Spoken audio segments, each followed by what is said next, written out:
coming at you live from Surge Radio, and that is 100.5 FM, W263 BE Rose Hill, and 710 AM WEGG. This is the small business update for Duplin County, and looking forward to our show today. We've got our guest is Curt Simpson of Simpson Real Estate, and we're going to talk a little bit about the role real estate plays in a small business. And I am the director of the Small Business Center at James Sprunt, and one of the things that I often see with clients that I'm counseling is they feel like they have a need or an urgency to buy real estate or have real estate, and often I say that's not the first thing you should be considering. And so we're going to talk about that. The show is being sponsored by the Small Business Center, and wanted to share a little bit with you about the Small Business Center. If you're not aware of it, the Small Business Center is funded by the state of North Carolina. All of our services are free, and we offer seminars and workshops, and as well as one-on-one confidential counseling to help prospective business owners as well as to help existing business owners. And our goal and objective really is to increase the success rate and the profitability of the small businesses here in Duplin County. We do have a significant education component, and we're also now focusing as the North Carolina Agency for Boots to Business, where we're working with the military folks that are coming out of the military and trying to get into just an ordinary business. So we're working with them as well. The mission statement of the Small Business Center is to increase the success rate and the number of viable small businesses in Duplin County. We provide high quality, readily accessible assistance to prospective and existing small business owners with the goal of creating jobs and retaining jobs.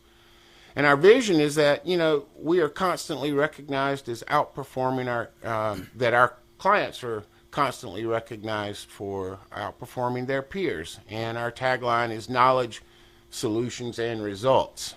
Well, that was enough boring stuff. So let's get on with the show today. The show is titled, to own or not to own. We've got real estate, and so let me welcome Curt Simpson. Welcome, Curt. Good morning. Thank you.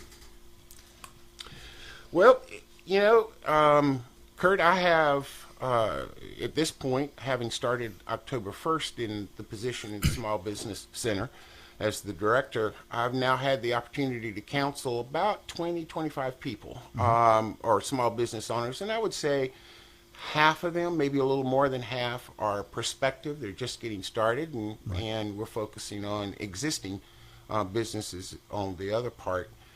And one of the things that I'm starting to see some trends, one of the things that I see is small business owners, especially prospective, really believe that they ought to buy real estate. In fact, that's when they do their business plan, when they're looking at their financials, that's one of the things they include. And I have a pretty hard and fast rule. No, you don't. You don't need real estate. But let's talk about that. When does it make sense, you think, for a small business? Well, as a real estate broker, I really think everybody should own real estate. However, I agree with you. I don't think that that's probably the wisest use of their capital for some businesses. Now, it depends on the type of business, obviously. But, you don't just buy real estate. You maintain real estate. You do a lot of things that are going to take up that cash, and usually in the first year, especially of any business, I know that cash flow is an issue. So it's something that needs to be thoroughly considered. There's not a rule that says you have to buy some. Yeah, and when I look at most of the businesses that we're trying to get started or working with the clients, one of the things that I see is they're not really fully capitalized. And I tend to take the definition that the IRS does in fully capitalized, and that means they would have 100% of their startup cost in cash sitting in the bank before they got started, as well as a full year of expenses, or at least variable expenses. And so, and they would have that in highly liquid assets, cash sitting Cash. there. Yeah, And yeah. nobody that I'm working with, really meets that hurdle. And it's a pretty high hurdle. So one of the things that we're constantly focused on is cash flow and liquidity. And that's why I usually tell them, no, you don't want to buy real estate to start with. But I do tell them that real estate is important. I would prefer for them to buy real estate as a person, and then they can rent that facility or building or whatever they've done. Right. They can rent it to them to themselves. Right, right. And that is I think, a wise way to do it, because that's actually what I did myself.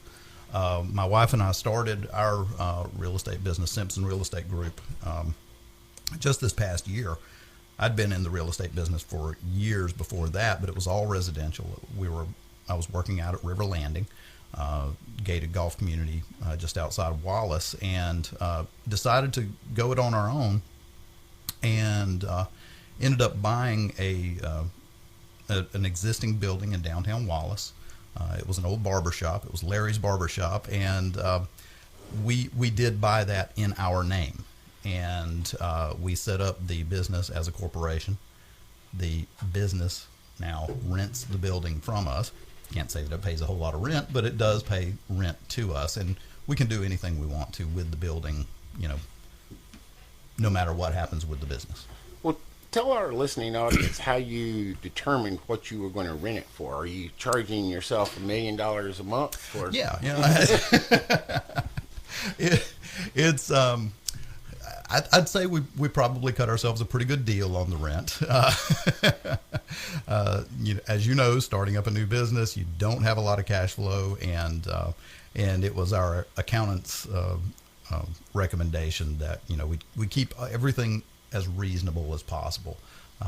I pay myself a salary, but it's very reasonable, and most of the money that we're making in the business goes back into the business, and hopefully we can stick around that way.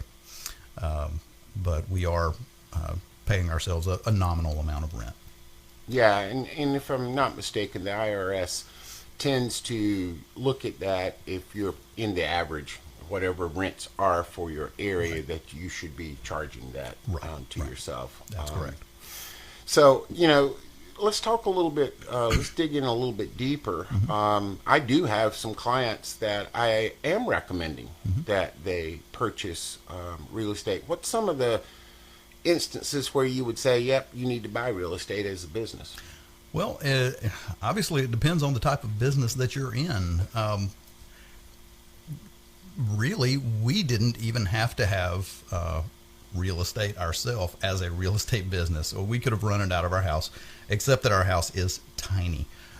So we needed the space to be in. And when we decided to go find something, we wanted a good location so that we'd get some walk-in traffic, so that we'd have high visibility. And I'd say that that's the same criteria that you should be looking for in many different types of businesses. You want visibility. You don't want people to have to go hunting for you, because they're not going to do it. You want a good location that people will find you. I've always liked the little story. I guess it's true. I really don't know, but it makes a good story. So, well, it's all in the story. Yeah. Somebody asked Ray Kroc, or if you ever asked Ray Kroc, the founder of McDonald's, what business he was in, you'd think it was the hamburger business. He said, no, we're in the real estate business. And McDonald's, as you know, always gets in the best locations that they possibly can. And that's been the story of their success. That is true. And when I was in graduate school, did a case study about that. And Burger King and Hardee's and Wendy's got rid of and do not have, or didn't have at the time, this was 1995, got rid of their facility location people, because they figured out they couldn't beat McDonald's. And so they just waited for McDonald's to put up a store, and then they built there. Right. And it was better than anything they had done before. Nobody really understood how Ray set it up, but McDonald's had a killer ability to identify the right place to drop in a restaurant. Well, one of the things, going back to when does it make sense, I have some clients that have specialized equipment in order to do their business. Think of a garage or doing that.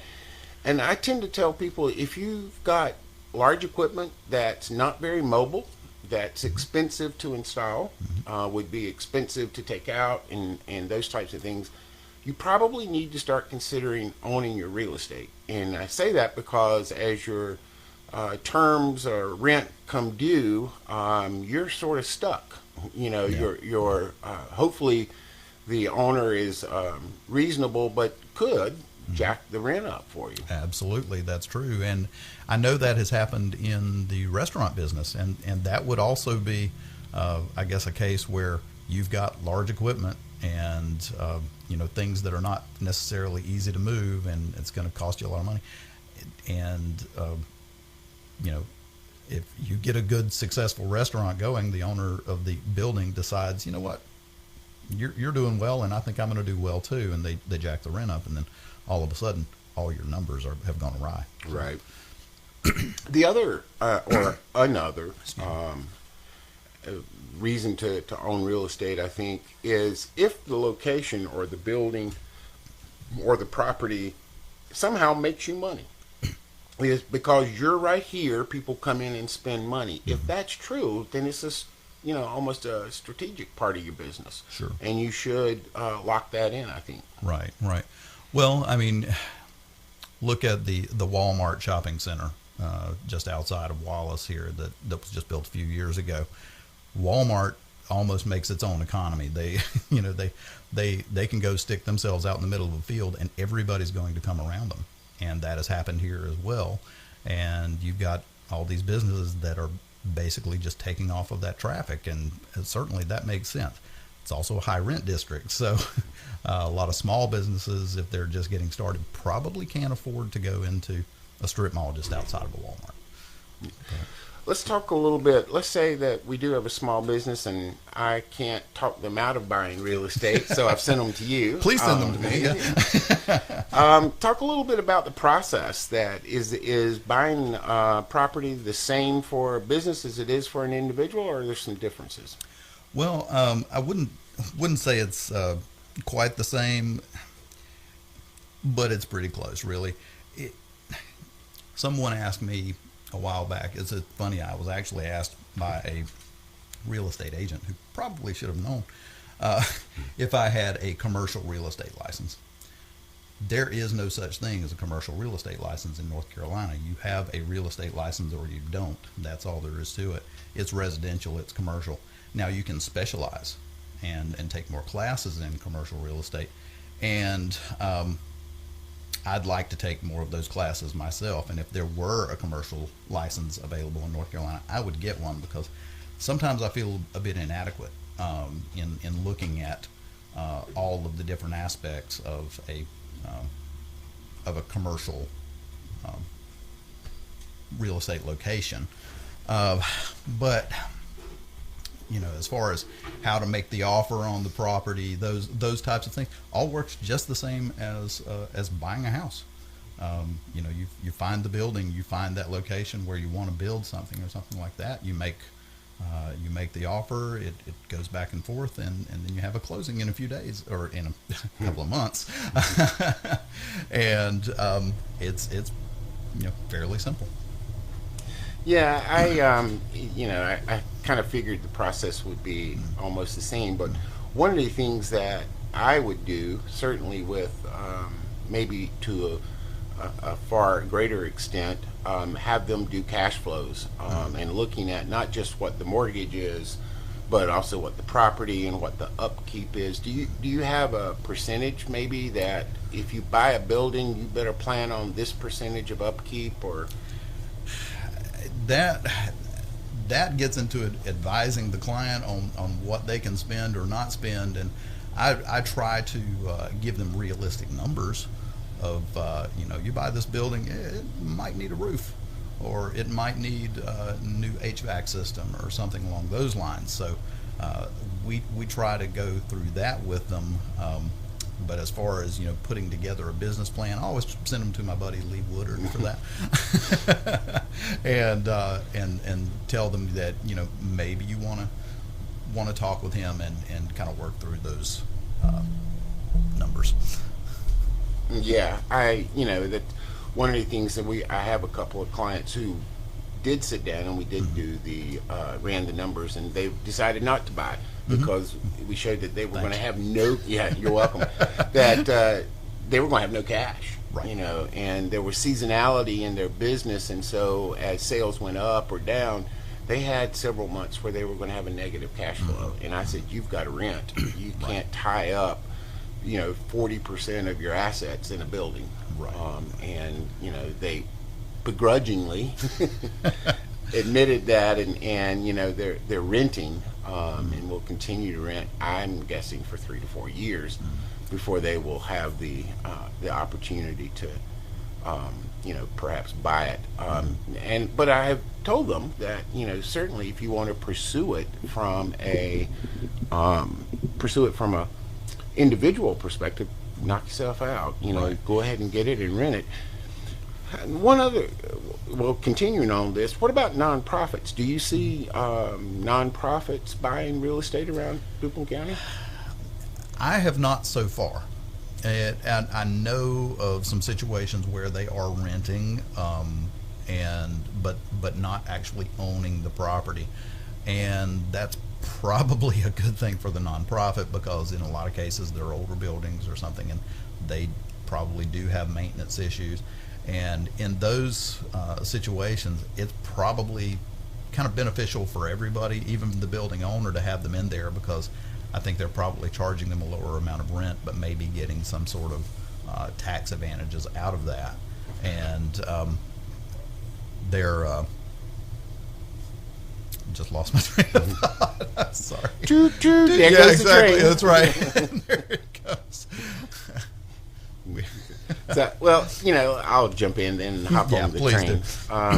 Do. The nonprofits, I think, are even less should own real estate. Even it's a higher hurdle for them to try to get real estate, because first of all, with a nonprofit, there's so much transparency that you have to have in your financials. You have to show people how you're raising money. You have to show people where your money's going, and so you really and you're taking the task on whether or not you're using your assets well. Sure. And real estate tends to take you away from your mission, and so I have lots of people that will try to get a building first, and I'm saying, well, wait a minute, why would you have half of your assets tied up in a building that doesn't give you any contributions and it doesn't help you in any way? Right. That's a good point. Well, I think probably what happens a lot of times is owning a home is the American dream. Owning your business and the location that's in, or your nonprofit and the location that's in, is kind of a dream that people have, and it's something that they desire, even though it doesn't necessarily make sense. If you do desire that, even though it doesn't make sense, I'm probably going to tell you that too, even as a real estate agent, because I do like to sleep it well at night. Good for now, you. If you insist, we're going to go look at some property. I fully understand that. And you hit on something that I think is really interesting. It is generational. Mm-hmm. The older my clients, the more bent they are on having real estate. The younger they are, it would appear, and I'm not trying to stereotype, but they are less concerned or interested in having real estate. Is that something you see? Yes, it is actually in either commercial or in home ownership. It's the same thing. A lot of people look at paying rent as throwing money down a hole, and it's not necessarily throwing money down a hole. You do have maintenance costs and all those types of things that are thrown in with ownership that that you don't have with rent. And sometimes renting just makes sense. Right. And I'm happy to help out with that too. So. Well, that's what I was going to ask. I mean, do you offer services to small businesses that are looking to rent properties. Absolutely, absolutely. We can get into property management and that sort of thing. And quite frankly, I'm still just getting our business off the ground. We do not have any homes for rent right now. I'm looking for some, but people call me all the time asking about rental properties. And if somebody wants a business opportunity, rental is a big business opportunity if they've got the capital to put behind it. And I'm talking about residential rental as well as business, because we get that quite a bit too. But I'll help people out as much as I can. Sometimes I don't make a dime on it. In fact, oftentimes I don't make a dime on it. But I just like to try and help people out. That's not a good business plan. No, that's not. That's not. Maybe we should go over my business plan sometime. Well, yeah. I mean, be glad to. Right. One of the things that I think is interesting. There appears to me, although my clients don't seem to realize it, there appears to be a lot of commercial real estate available in the county. Mm-hmm. Is that something I'm making up, or? It appears that way. Okay. There's a lot of vacant buildings in the county, I should say that. But are they rentable? That may be a different situation. And also, yes, when you look especially at Wallace, which is one of the probably the largest town in the county. Warsaw may have the same situation, but I'm just more familiar with Wallace. You've got these large buildings that used to hold a Walmart or a Rose's or something along those lines, and now they're empty. That's way too big for most small businesses to consider taking on. And unfortunately, those big boxes just sit empty for years and years and years. And I wish there were something that could be done about that. But I understand from speaking with the town fathers that there are a lot of challenges with either getting those places rented out or sold or demolished or whatever. It's just it's a difficult situation there. Well, in looking at the finances of a small business, I tend to say no. You don't need to own real estate coming out of the chute. I encourage them if they have the wherewithal, because one of the things I do, we start with a cash flow with our clients that are doing a business plan, and we tend to do a 3-year cash flow. So we do, if they're already in business, we do the prior year, current year, and forecast the next year. If they've not been in business before, it's obviously all a forecast, but we look there to see how liquid they are, whether they've got a positive or negative cash flow, what kind of seasonality that they have. And I usually make them do it twice. I usually say, okay, I want you to do it in best case scenario. This is where all your dreams come true. And, because one of the things you'll see when that happens is, obviously sales are ratcheting up, and then they see that they can't grow. That they don't have the cash to grow. So they see that there's a limit to where they can operate. And then I tell them, let's go, say every dragon on the planet comes, and it's the worst case scenario. And, because I told them that, in reality, what's going to happen is somewhere in between those two. Sure. You're going to have some really good months. You're going to have some really bad months. It's going to snow, and you're going to have no sales. Right. And those are things that you can't really predict, and but you can count on them. Right. It's going to happen. You just don't know when. Right. And that's one of the things that I struggle with, is trying to get them to see the dragons that aren't there yet but are going to appear. And as I mentioned, it is a generational thing. You just need cash or the ability to get some cash really good. Let's talk a little bit about qualifications. If a business wants to buy real estate, is there a credit score? First of all, I'm assuming it doesn't really matter what the business is. They really, the lending institution looks at the individual. That's exactly right. And I tend not to pre-qualify people. That is just something that I've not had to get into yet. Maybe if I get so busy that I can't take everything that's coming in the door, then I'll get into the pre-qualification business and demand that letter of credit and that sort of thing before we even go look at anything. I haven't done that personally. Sometimes things can be worked out that you just don't count on from the beginning. So I tend to be an optimist, and if someone wants to go see a property, then I'm going to go show it to them. But the bank is not going to look at it that way. They tend to be less optimistic than I am, and I'll certainly send them to some local banks, and if they need a little bit of hand holding to get them through that process, then I'll certainly help with it. But I leave those decisions up to the bank. Yeah, and I tend to tell, and maybe you can shed some light on it. I tend to tell my clients that your credit score needs to start with a 7. Yeah. For you to qualify for a mortgage. Anything below that, conventional loans are just not going to happen. And that's true. Is that true? It's certainly true for business loans, lines of credit, those types of things. But I'm guessing it's true for mortgages too. It is. I guess everything is this way, but I've just seen it for so long now that it's a swinging pendulum. And a few years ago, they barely looked at your credit score at all. Anybody could get a mortgage. Anybody could get a loan. The pendulum swung way the other way, and no one could get a loan anymore. And the only way you could get the loan was if you didn't need it. And I see that easing up now, and things are getting a little bit easier. I hope they don't swing too far, because then we're going to hit another bubble.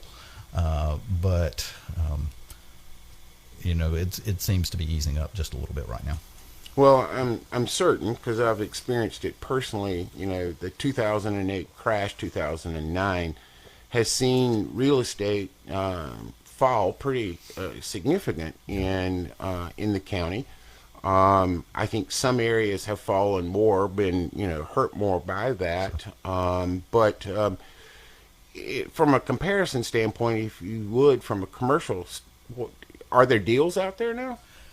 There, in the commercial side, fewer deals than in residential. Okay. There's just not that much available. Okay.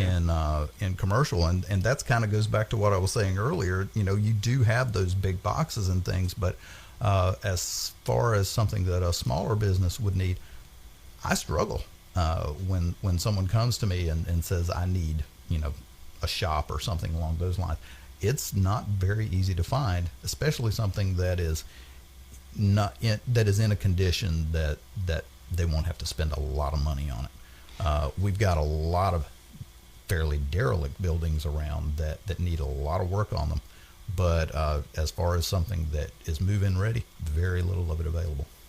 Yeah, and not to jump ahead, but next week we'll have James Wolfe on the show, who's the executive director for the Economic Development Commission, and one of the things that he does have access to or available is some loans, grants, to refurbish buildings. And I'm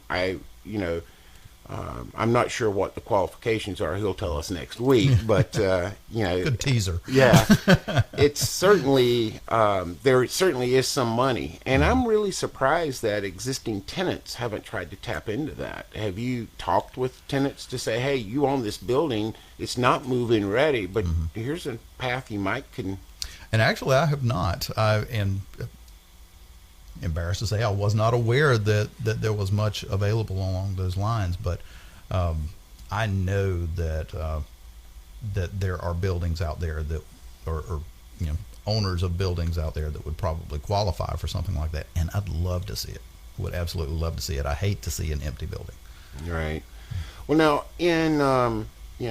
do you think, and now we'll speculate here a little bit, do you think a potential business would be in the county of going and buying up real estate and then becoming like almost a real estate investment trust? Do you think, you mentioned residential might be good to rent, but do you think a company could pull it off commercially?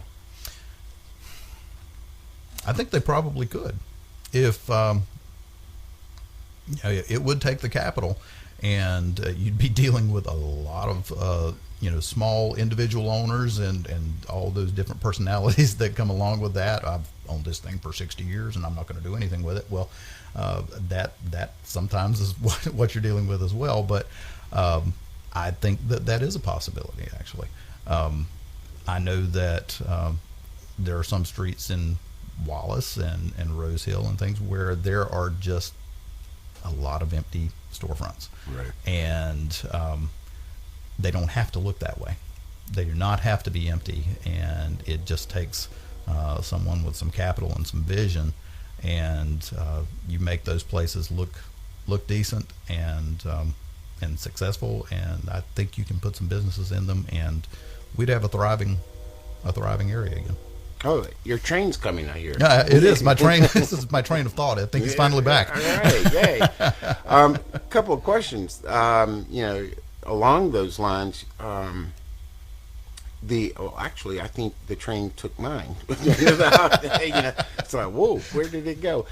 In looking at, could it be a good business? I tend to think it is, but I'm not sure it's a small business. I think you're coming at this thing with, $250,000 and assets to be able to do it. But do you see people willing to sell? I mean, one of the things in rural areas is land has tended, or buildings have tended to be owned by someone for long periods of time. And they're just simply not interested in selling. Right. Well, and there's some of that. Land ownership is wealth, as far as a lot of, especially the older folks, are concerned. But usually when you see one or two start to go, you'll have one or two people who say, okay, yeah, I'm ready to let this go, and they'll sell it. And the neighboring properties then start to notice and say, wait a minute, well, if his is worth that, then maybe mine is worth this. And I think you would see some progress there if someone came along with some relatively deep pockets. Okay. Well, I don't have any clients right now that have goodles of cash that would. Well, sorry about that. Go buy 10 or 15. You had me buildings excited there for a minute. Yeah, somebody's going to start a REIT. But I do think it's a potentially good business here in town, and before we start taking calls, because we are at the halfway mark here in the show, wanted to ask you if you are aware of, say, the Wallace, because you're a member of the Wallace Chamber. I am. Of Commerce. Is the Chamber doing anything to try and encourage, getting in and doing something about all these vacant buildings? We talk about it a lot, and I don't know if talking is necessarily fixing anything, but the town of Wallace actually has a facade grant that can be very beneficial to owners. It's not a huge amount of money, but it really helps anyway. It's for the exterior of a building to help fix it up. It's $1,000 match, and my understanding is that they're begging people to apply for the grant. Wow! So they do have an application process. It's not lengthy at all. You fill out 2 or 3 sheets of paper and take some pictures and tell them what you'd like to do. Say, I want to put an awning on this building or something along those lines, and it's up to $1,000. It's a match. So I own the building. I want to put $1,000 into it. Well, they've got $1,000 more to add to it. So why not? Yeah, it would seem like that would be, a good idea. One other topic I guess I would throw out there. I've not really seen it in play very much in Duplin County, but you would know better. The whole sustainability aspect of, greening your building or LEED certified or any of those. Is any of that happening in the county? I'm not seeing much of that. And I'd like to see it, but I think right now a lot of people would see that more as a luxury or something. It's not something that's on the forefront of people's minds here yet. Right. But I think it probably will be eventually. Well, and I know it's a big thing. Well, there are tax advantages for doing it. You can take off a lot of it if you're putting solar panels And actually, solar is coming on very strong in Yes, the it county. is. Yes, it is. And in fact, we're going to have in Warsaw the largest solar farm that's east of the Mississippi. That is It's a amazing. big one coming in. But I don't know that business owners understand that sometimes there is money or tax opportunities to lower the cost. If you had to put in a new heating system, you could put in solar, and you might see that it was competitive with an existing conventional system. Well, Curt, at this time, we're going to keep on talking, but we're going to open up the phone to anyone who'd like to call in and ask Curt a question, put him on the spot. The telephone number is 910-289-2031. Again, it's 910-289-2031. So if you're out there and you're listening to us and you've heard something that you have a question, or even if you have a comment, give us a call. Sounds good. We'll wait for that call. Well, let's don't wait. We'll keep Well, on. well, yeah. We'll keep on talking because Should I sing? What do you want me to do? Tap dance. Yeah, I did. It is radio. I did put some, jokes together, just in case we needed to use them. There's Is Bubba going to call in, do you think? Bubba is supposed to call in. Those of you who don't know, Bubba is Buddha's baby brother, and he tends to be a philosophical humorist. He has his own thought. He actually has his own Facebook page, so you can go find Bubba in his own Twitter account, although he hadn't been tweeting very much here lately. But one of the jokes I was going to tell you I think it really pertains to a small business. This customer walked into a restaurant and noticed a large sign on the wall that said $500 if we fail to fill your order. And when the waitress arrived, he ordered elephant nuts on rye.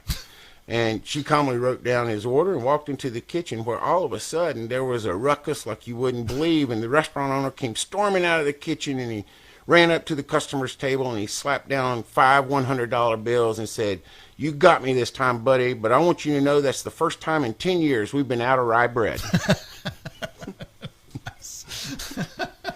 All right, sorry about that. Right. But I saw that this morning, and I just wanted to share it with you. Sounds like we're getting a call. There's a phone call. All right. Hi, this is Lee. You're on the air. Good morning, Lee. Good morning. Who is this? Good morning. Good morning. Hi, Lee. This is Darlene Laysat from the Cornerstone CDC. I want to just say thank you for such an informative radio talk show. I have been inspired, and I know others out there are listening, and I just want to thank you for being a part of our community and all that you're doing, and for your partner that's on with you today. We want to just say thank you so very much for being a part of Surge Radio and Surge Media, and we're looking forward. I'm looking forward to hearing more programs. A lot of the information that you shared today for me was very beneficial, because I am a business owner, and I have done it my way, and I've learned down through the years there's nothing like having that business plan. And I want to thank you, and I want to thank you for what you're doing and bringing this information to our communities. It is so vital. Darling, thanks so much for the kind words, and you're right. And one of the things that I would ask you and any others, if there are particular topics that you would like to see us address on this show, let us know. We're on Facebook, we're on Twitter, we're on Google Plus, we're on YouTube, all of that. You should be able to find us, but shoot me a note if there's something in particular. Do you have a topic you'd like to hear? I really am interested in a topic, financial literacy, financial education. I heard that Amen. 700 credit score information, and I think if we could go there, this is tax season, and for folks to understand, that credit score, and to start out this year, 2015, being on the winning side with your finances. Yeah, absolutely. Thanks for prompting me. We do offer at the Small Business Center workshops and seminars, and one of the ones that we're offering coming up in March is how to increase your credit score to get it over 740 and how to prepare for a bank business loan. So that one's coming up, and then we're going to start with our Entrepreneurial Academy. Are you ready to start a new business? Best businesses to start and why? How to cash flow, fund, and finance your business, and then how to write a business plan. So all of that is coming up. You can find these workshops. They're free. They're all Tuesday or Wednesday or Thursday from 6 to 9 p.m. on the James Sprunt campus.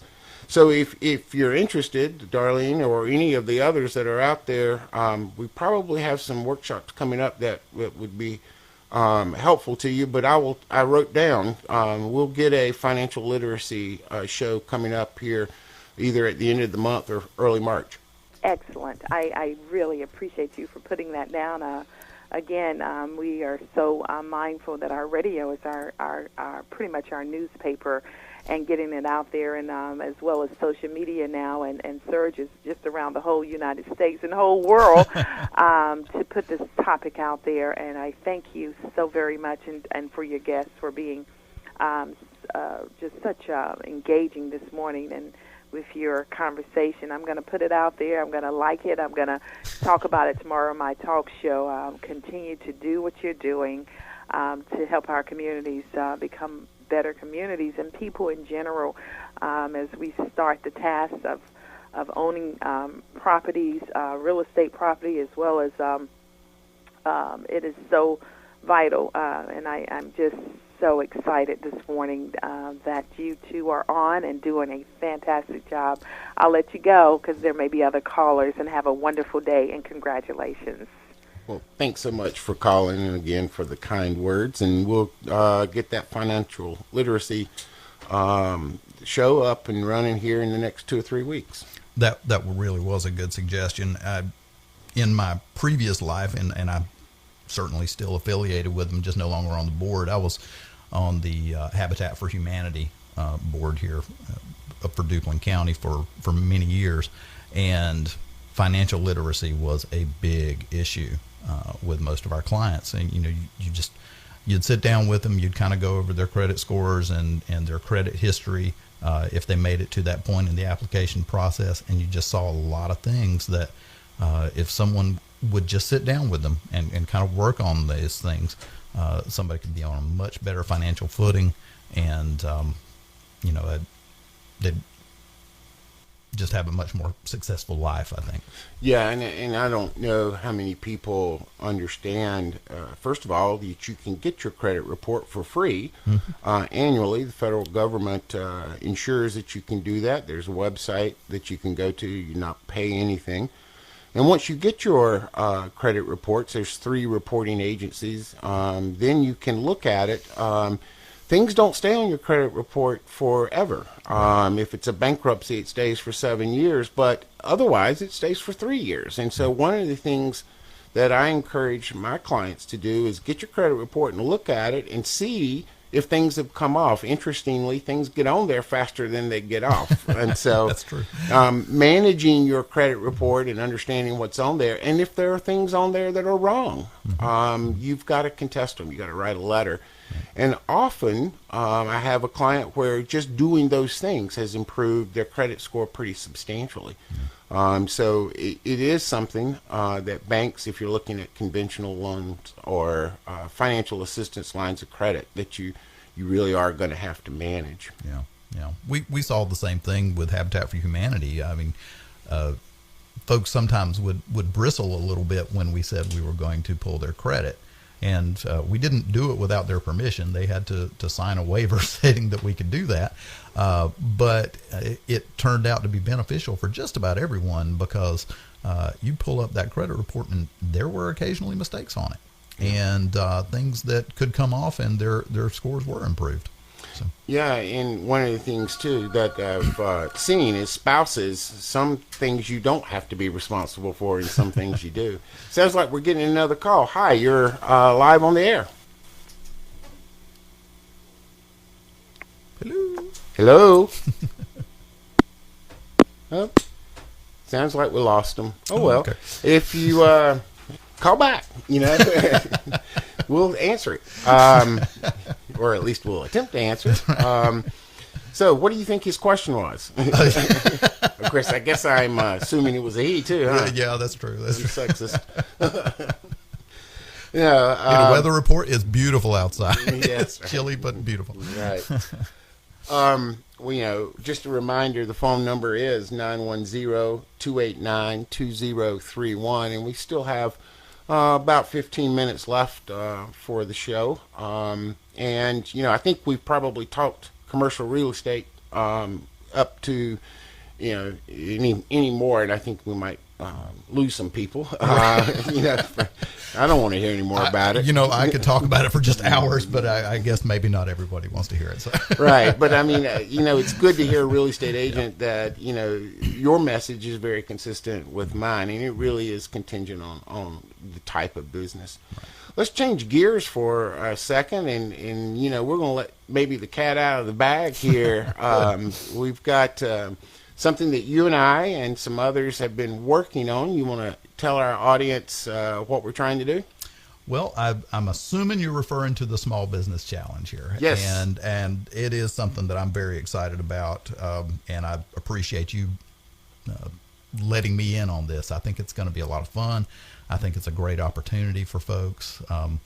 You can certainly explain it better than I can, but based on a program called the Main Street Challenge out of Spartanburg, South Carolina, wasn't it? Yep. So I have started talking it up a little bit already, and everybody that I mention it to seems very excited about it. And it's basically just a way to help a small business get off the ground and maybe fill up an empty building and create some jobs and, just get things moving here. Yeah, and I remind people that plagiarism is only a sin if you're in school. Right. So you're absolutely right. We reached out and saw what Spartanburg was doing, and they do have what they call the Main Street Challenge, and they've been doing it for about 4 or 5 years, and it's been a resounding success. They have gone past Main Street now and are in a 4 or 5 block area, and have multiple winners. The process is you apply. They have an application process if you want to be considered for your new business, and there are judges. Those judges pick and select the best candidates out of the application. It's a shortened version of the application. Then they turn around and they have some time, about 6 weeks, maybe 2 months, where they have to put their business plan together, a presentation about their business, and they essentially sell the judges on why their business is worthy or the best one. And then the judges select, and their focus is filling real estate. So what the winner tends to get is some cash. They tend to get in-kind services like accounting for a year, or CPA services, social media use services, waived registrations and fees, and those types of things. And one of the things they do get is they sign a 3-year lease on a building, but they get their rent free for the first year. So it's a win-win for the empty building owner and for the small business. And when we saw this, I was like, wow, why not do that in Duplin County? Sure. So, we think that there would be, some competition and good for it. And we certainly think we can steal right from Spartanburg and have one avenue be filling, a building. But also, when I talk to county commissioners, when I talk to the trustees at James Sprunt, and just anybody, jobs are one of our biggest concerns and issues. So I think the Small Business Challenge should have an avenue where you're creating jobs. If you're creating jobs, then you could be a winner. Right. So I see this thing as having 2 tracks. And then, we've got to go and do a lot of work to get this off the ground. But we already have a pretty good committee. You and I are on it. That's really great. Yeah.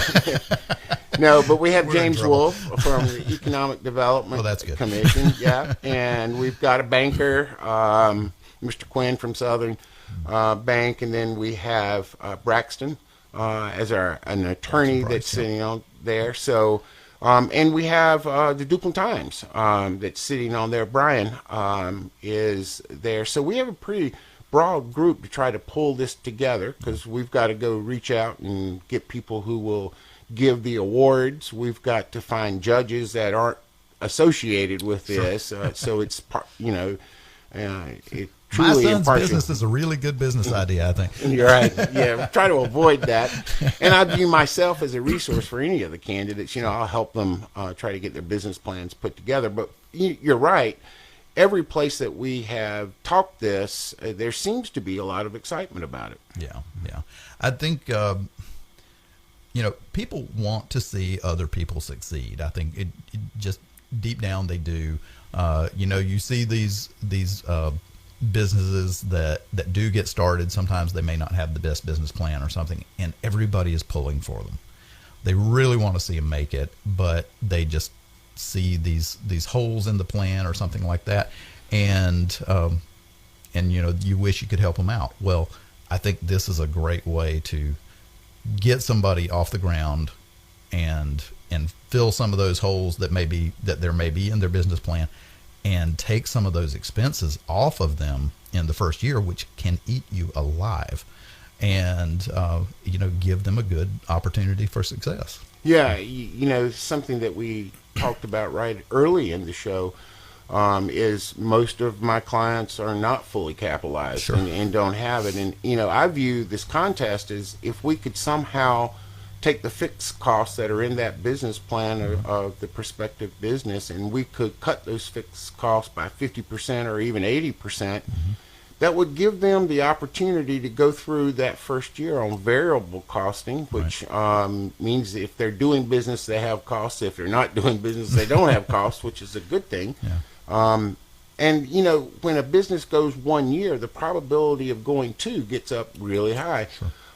So I'm excited about it. I'm hoping all of the communities will get on board. We're going around and presenting this challenge to the local chambers of commerce. We will certainly solicit their support for this. And we're also talking about trying to manage and promote this through all the festivals that are in the county. Right. And I really hope that getting the word out gets people's wheels turning just a little bit. And, if you're listening to this program, if you've actually held on since 9 o'clock, then you're probably fairly serious about this sort of thing. And you may have an idea that you want to present to the small business challenge.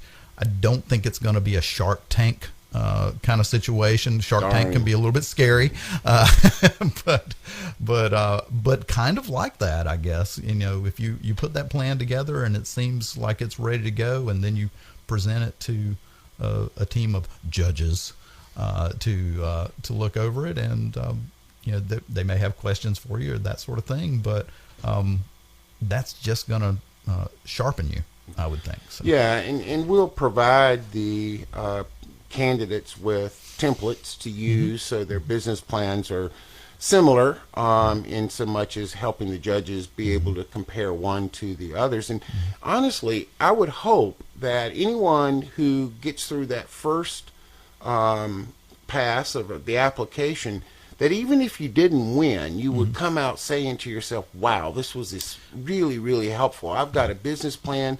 It's been reviewed by a cross-section of business people. They've given me great advice, and I think I'm ready to start my business. So I would hope there really is only winners. There's no losers in this thing. Exactly. Yeah.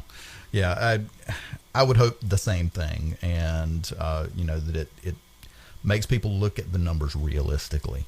I know that a lot of folks have dreams of owning their own business, and if it's just a dream, then it may not happen. But if you can start looking at things realistically and say, okay, I'm in a town of 3,500 people, and I'm probably not going to start the next McDonald's, but maybe I can put together a business that I'll be satisfied with, that'll support my family, and bring a service or some type of goods or something like that we don't have around here. I think that's a really good thing. Yeah, and I should have probably started it. Small businesses represent about 60% of the employment in our country, so they really are a big deal in the sense that they offer up more employment than probably anything else. But yeah, going back to the challenge, yeah, I'm looking forward to it, and if people are hearing about this and they want more information, I don't know if I gave out my contact information, but my phone number at the Small Business Center is 910-296-2431. You can certainly call me. Be glad to discuss anything we've talked about today or anything that it pertains to your business. You can also reach me at Lee Woodard, LeeWoodard, at jamessprunt.edu. And I always remind people there's two S's in James Sprunt. There's James plural, and then there's Sprunt, because it took me a while to figure that out as well. So share that with you. And we are coming up on the hour. It looks like we've got about 5 minutes to go, somewhere in that vicinity. So, but that would be time potentially for one more call if you're out there and you've just been dying to get in, because we actually have a free phone right now. You can call in of the one phone we have. If you want to take our lunch order or something like that, you might do that. That's right. I am hungry. I didn't eat breakfast this morning. No, I really do appreciate, Curt, you coming on and talking. And, all fun and games aside, real estate is a real issue for small business. It is, and it's a fun thing for me to talk about. I also just like being on the radio. I've had a good time with this too. So appreciate Surge Radio for having us on here today, and I really appreciate the Small Business Center for sponsoring this. I think this is going to be a good thing, and I hope people tune in and hear what's going on. Saturdays at 9, is that right? Yep, Saturdays at 9. We do have just an update. Next Saturday, we have James Wolfe coming on. He is the Executive Director of the Economic Development Commission. And he's going to talk about what his group does and what they don't do, because he does get oftentimes small businesses coming to him thinking he might have loans and those types of things. So he's going to try to clarify, what his purpose is, his objectives, but there's also there is some funding out there, and talk about some of that that might be available and under what conditions. Then the following week, today's the 7th, James will be on the 14th. Then on the 21st, we've got Hope Smith coming in. One of the things that I want to do is make sure that we profile an existing small business at least once a month. And what I've talked to Hope about is I want her to come on and talk about what went well with her business, what didn't go so well, what were the dragons, and what would she do differently if she were starting it today. Just, let's talk to a small business that is successful, and how'd you get there? Yeah, she is a great example of a small business that has just taken off. And Art of Hope in downtown Wallace, she's one of my neighbors. You would just be surprised how many people I see coming in off the street going to this art and frame shop. And if she had asked me, will this work, I would have probably said no, and certainly not thought that it would have ever gotten as large as it has. And but she's just a very talented, sweet lady, and I think she'll be a great guest too. Yeah, I'm looking forward to that. I love her artwork as well, and I think she'll have a really good perspective. And then, we will be on the lookout in Facebook. We will keep posting our shows and our topics coming up. Again, Curt, I appreciate you coming on, and we'll continue the dialogue when we get off the air. But at this point, let's cue the music. Sounds good. Thanks a lot. Thank you, everyone.